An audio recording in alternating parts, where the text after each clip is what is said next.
அதற்கான விழிப்புணர்வு பிரச்சாரங்களை ஏற்படுத்துவதில்லை. தொலைக்காட்சி வாயிலாக அதற்கான பிரச்சாரங்களை ஏற்படுத்துவதில்லை.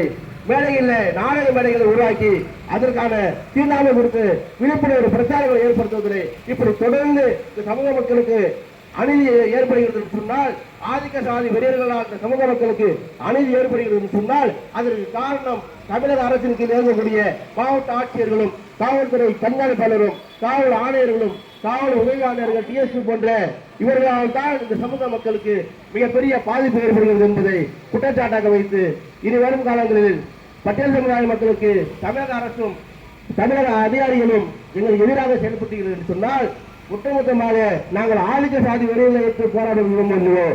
உங்களுக்கு எதிராக எங்களுடைய போராட்டங்கள் இருக்கும் என்பதை வலியுறுத்தி ஆயுதங்களை பேரவை நடத்துகின்ற இந்த ஆர்ப்பாட்டத்திற்கு குறிப்பாக அருந்ததி சமுதாய மக்களுக்கு எந்த ஒரு கோரிக்கை வைத்தாலும் இடஒதுக்கீடு சம்பந்தமாக எந்த விதமான போராட்டம் நடத்தினாலும் இந்த அகில மக்கள் மறுமறுப்பதாக பொன்முறையோடு இருப்பார் என்று உறுதி கூறி பேச வாய்ப்பளித்தமைக்கு நன்றி பாராட்டி விடைபெறுகிறேன். நன்றி, வணக்கம். நன்றி. அடுத்ததாக